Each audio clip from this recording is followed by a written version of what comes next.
All right, hi everybody. So it's been a good minute. I've been playing a lot of the current Overwatch season, and I can't believe I'm saying this, but I'm having a lot of fun on Overwatch. You guys know that stuff like this is basically what I want for the game. The game needs to evolve. I'm very open-minded to it. I don't agree with keeping the season 9 changes around, but I'm willing to go forward into this like as a completely new Overwatch, and it's okay. The only thing that was a small disappointment was the fact that there was no real balance patch notes that came with the perks. They're trying to give perks and the current balance patch like the benefit of the doubt, but the problem with it is also making the game feel a little bit more or less the samey, but the perks do at least make the characters that you're playing feel a little bit more fresh again. Now, there's a lot of good things to talk about. There's a few bad things to talk about, so I'm going to be digging into the goods and the bads. As usual, you guys know this is my brutally honest thoughts.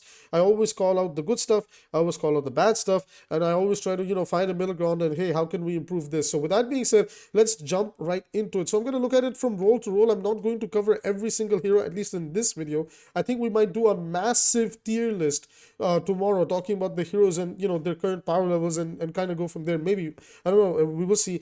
But by far, let's look at it from role to role. In my personal opinion, I think tanks got some of the best perks in the game. Like, I'm really close to saying some of the supports, maybe support as a role, as a whole got like even better perks. But like some supports have really strong perks, and then some of them are just kind of like, yeah, okay, it's nice. It doesn't really do much, but it's nice. But I think for tank, across all of them, I'm feeling like, damn, I've played all the tanks today. I'll try to include as much gameplay footage of all the characters I played in the background. But I think tank was the one that I felt like, damn, I can adapt to a lot of different situations. I can build for a lot of situations. I can force my playstyle into a lot of different situations. Even when there was a little bit of counter picking, I felt like I could really force myself through it, because when the guy would go to counter pick, he would be all the way back at level 0, I would be at level 3, and he has to build himself back to level 3 to kind of match my strength, right? So it's like, yes, you can counter pick, but you're going to struggle to take that fight with a very strong level 3 version of a hero that has like all these things going for it already. So that's kind of my perspective on it, part 1. The next thing that I want to talk about, at least that was my experience from a role to role, experience from tank to tank, that's what I'm feeling. I can't deny the fact that, man, Orisa is by far the biggest standout to me in the tank role. I don't know what Blizzard was thinking, giving her the upgraded Fortify and then giving her her barrier back, as if like the complaints on her sustainability are not out of control. There was a lot of times where, at least when it came to Orisa, I was like, man, why should I ever take the Javelin Spin upgrade on level 3 and pierce enemies when surviving is just so much better, and that's what this character is meant to do, just exist. Like, she's the core definition of a tank, just goes in there, exists, takes in all this damage, and then throws it right back out. So, Orisa is the one where I'm a little bit like, I think Blizzard needs to keep a close eye on her. I don't know if anybody else is feeling it the way I do. Orisa to me was the massive standout of, god damn it, man, like, what the hell is this? Like, it's like everything we've ever hated about this character, that's where she's being upgraded in. Now, at least when it came to tanks, again, there's so many that I can talk about, but I'm gonna try and narrow it down to the ones that I like the most. The one I liked the most from the tank was actually Ramatra. I felt like Ramatra was the best example of taking perks and making the character feel much healthier without like making them overly broken. So like the Void Accelerator help in his Omnic form or Sage form, to fight a little bit better. Then using your Ravenous Vortex to heal you, so like it really allows Ramatra to shine in a lot of different ways. I've been enjoying Ramatra a lot. And then man, Ryan, guys, maybe I'm reaching, but man, Ryan can sometimes feel like server admin if you know how to build them for the comp and the situation. You got like a little bit of a good team by your side. I don't know, man, I felt like I was server admin on mine. He's pretty strong. All right, and the dive tanks are okay. I think Diva, Winston, Ball, I think Ball is a little bit slept upon. I think Ball is very strong, and Doom's pretty damn strong. Doom is pretty damn strong, like I predicted. I like how Hog feels better. It takes a little bit for you to get to level 3, but when you get to level 3, Hog actually feels like a tank now. So that's kind of nice. Moving on over to the support role, I've been really enjoying the support role. As you guys know, unironically, for the past few seasons, support has been my most played. I've been playing a lot of Ana, Iliari, Brigitte, Juno, Kiriko, Mercy, so a little bit of Zenyatta and Lucio here and there, Bap as well. I do enjoy myself some support.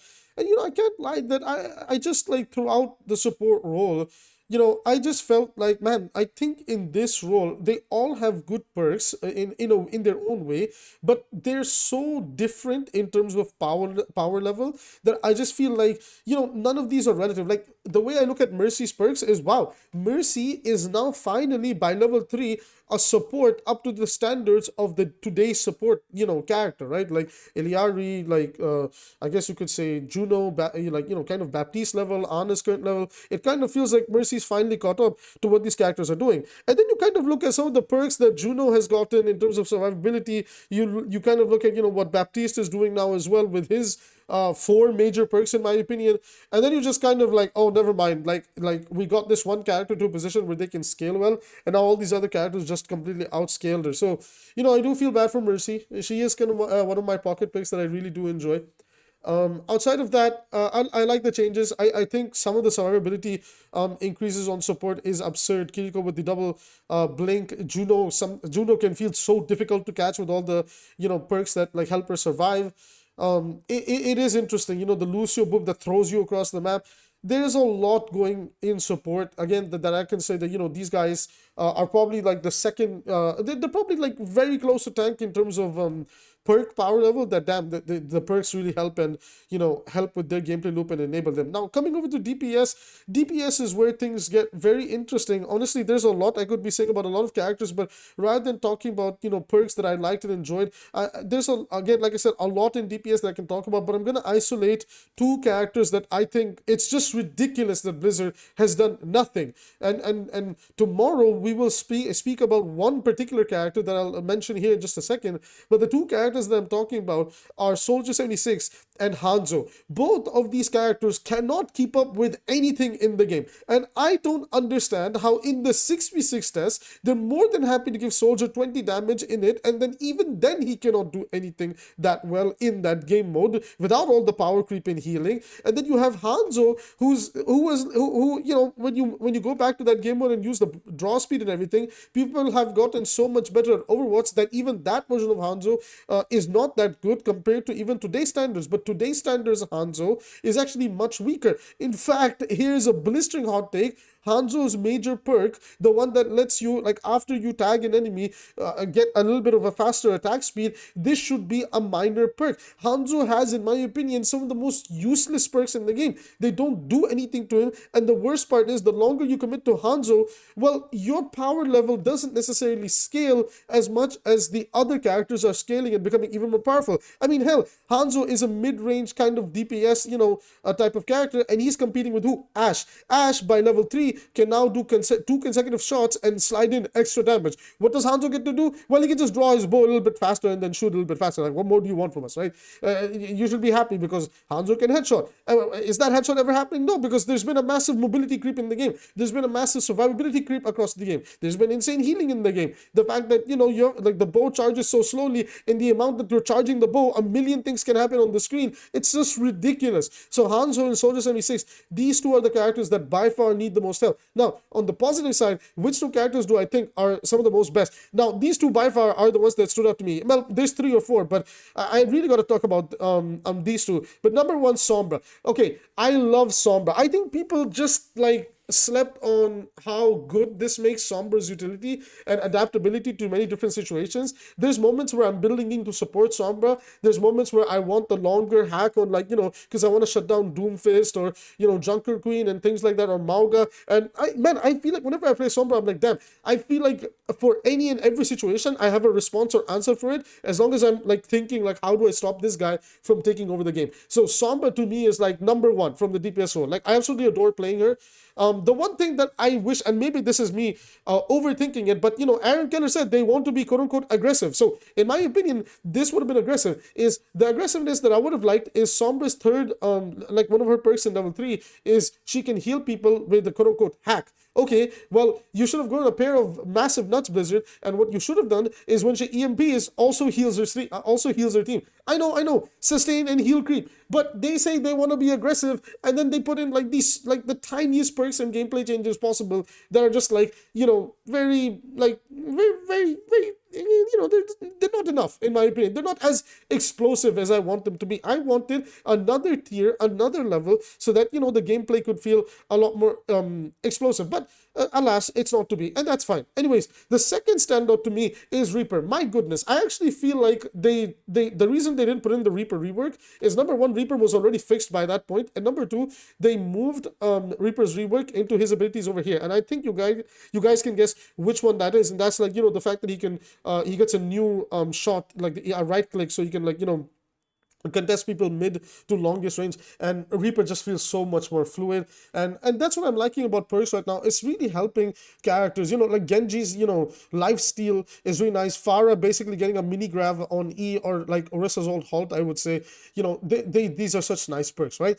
But all that aside, there's one systematic problem that I have with perks as well, and that is, I think they are charging way too slowly. And the problem with them charging way too slowly and coming online is the fact that it's making the game feel a little bit stale until the perks come online, and then the game begins to feel fresh again. I think perks need to come up a little bit faster. I don't like that perks take super long to charge. You pretty much get your first perk when you've built up your first ult, and then like the next perk comes online with a little bit more power being needed beyond that, and it just takes way too long. And then, like, God forbid, if you have to swap to help the team in your current situation, the problem is that when you're swapping, you have to play catch up, and while the system is giving you like double the XP to level up faster your character and catch up in terms of builds, you still have to face like an entire lobby of people that have out leveled you and are doing so much more, like hero kit wise, compared to you, that it can feel like a nightmare, right? So like I said, like, in a way they've dealt with the counter swapping problem. In a way, they also kind of didn't deal with the counter swapping problem, if you guys get what I'm trying to say. And then in a way, like, they've encouraged steamrolling, but then at the same time, it's also kind of like they didn't encourage steamrolling. So you kind of see where I'm going with this, right? So these are just some of my thoughts at the moment with the perk system and the season so far. This is the big standout. Aside of all of this, like, loot boxes are back. I've been farming them off the events and everything. The free skins are really nice. I have nothing but praise. I think so far the season has been a great 9 out of 10. I don't really have that many complaints, but I do have like, usually the one point that they miss from me is looking at the state of some characters that desperately need help. I think a lot of the characters are in a spot where they're characters that you can pick up and play, but I think certain characters are in a position where they are just really pathetic. So I think Mercy is one of them from the support role. If I had to really sit down and talk about one, it's Mercy. I think Hanzo and Soldier 76 desperately need help. I can't believe for once I'm not saying Genji, because I actually think Genji is pretty fine right now, but Hanzo and Soldier 76 desperately need the help. And then on the tank side of things, I think the one character that may be pushing for overpowered tier is Orisa, because I think Orisa is a little bit way too silly. So these are just my opinions. Everybody, let me know what are your thoughts on the season so far. We have so much Overwatch content coming your way. I'll be doing tier lists, I'll be doing the best heroes to main, etc, etc. It's an exciting time to be an Overwatch fan. Despite my small gripes with the game here and there, I'm really happy to say that for the first time in a very long time, I'm enjoying Overwatch, and what more can I ask for outside of that? Now, with that being said, I will see you in the next video.